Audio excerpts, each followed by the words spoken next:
Bonjour à tous, 1, 2 et 3, je vous donne 3 tiercés de suite, le tiercé dans l'ordre ce vendredi soir et le quarté. On va essayer de trouver ce quintet, il est joli, c'est un petit classique pour les juments de 5 ans et je vais prendre des risques pour essayer de vous dénicher la bonne arrivée et pour faire un coup de 4 dans la foulée.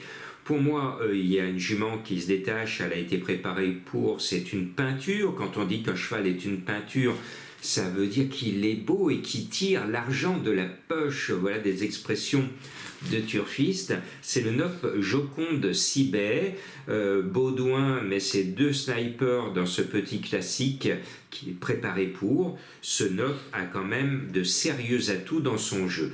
Et puis le 8 Jamaica d'Orsi a été, comme beaucoup dans ce peloton, préparé pour par l'équipe de JMB.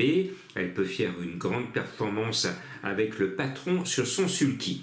Et puis, il y en a une qui a tapé dans l'œil forcément à Madame Colombo, qui vous a sorti ce vendredi soir Junkie, 5e à 76 contre 1. C'est le rôle de ma méthode de Madame Colombo, c'est-à-dire qu'au hasard, elle vous pioche des chevaux en quelques secondes et assez régulièrement, vous le constatez, elle vous tire du chapeau une belle cote. Et elle a tiré du chapeau du 76 contre 1 avec Junkie 5e, ce qui vous a permis de compléter vos tickets grâce à ceux qui suivent Madame Colombo. Elle a eu un coup de cœur pour Jolie Poupée, le 4, et elle a chanté la chanson « Oh oh oh, Jolie Poupée » Bernard Ménez. Cela me rappelle que Jolie Poupée a eu été un cheval mystère de Jean-Marc à découvrir. Il y aura une énigme à la fin de cette vidéo. Donc Jolie Poupée, si elle ne se coupe pas, elle va faire l'arrivée. Ce numéro 4, j'y crois, excellent choix de Madame Colombo. Et puis le 6, Jolie Star, alors c'est elle qui décide. C'est une coquine, c'est une capricieuse, bien lunée, elle devrait pouvoir même l'emporter. Et puis si elle est braquée, elle va se faire disqualifiée. Et puis j'aime bien, même si elle est bizarrement annoncée à 24 contre 1 par mes confrères, le 10, je vois le Candle Shack, on va retourner sur les bancs de la FAC avec ce cheval, préparé comme beaucoup, je l'ai dit et je le répète, pour ce bel objectif du printemps. Elle a des lignes qui plaident dans sa faveur, pourquoi pas ce numéro 10 à l'arrivée. Et puis vous le savez, les Duval d'Estaing trottent sur l'eau depuis la victoire, même avant la victoire d'Idaho Tillard dans le Prix d'Amérique. Donc le 11 Giga Pride, je la mets. Alors je la mets bien bas parce que c'est l'une des rares Duval d'Estaing qui n'a pas l'habitude de gagner. Elle ne gagne pas, c'est comme ça. Elle tombe toujours sur des bonnes de sa génération. Et encore une fois, elle risque de tomber sur un ou deux os. Et donc c'est pour ça que je la mets un peu bas dans ma sélection. Et puis le 15 Jazzy Perrine en temps normal serait beaucoup plus haut dans ma sélection puisque c'est la plus riche. Elle compte parmi les 2 ou 3 meilleurs de sa génération. C'est donc une championne. Maintenant, elle n'est pas à 100%. Cette course n'est pas forcément son objectif. C'est une course qui est dans son programme. Maintenant, avec Franck Nivard, j'ai pris le risque de ne pas faire mon abonnement ce vendredi soir, heureusement. Francky n'est pas là, mais je me suis dit pas deux fois de suite, écarter Franck Nivard, donc je le mets par précaution sur sa classe, elle peut faire quelque chose de bien.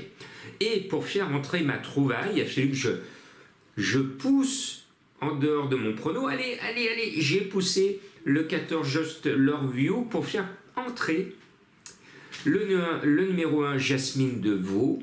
Ce n'est pas un veau, bien au contraire, puisqu'elle a de la qualité, elle est en forme, l'entraîneur Dreux est confiant, emoji vert, je me dis pourquoi pas, le cheval vient de bien courir, et j'ai envie de corser un peu les rapports. C'est une prise de risque total, parce que je vous entends, oui mais Jean-Marc, vous n'avez pas mis la favorite à 2 contre 1, mais est-ce que vous avez besoin de moi pour mettre le 14 Just Love You ?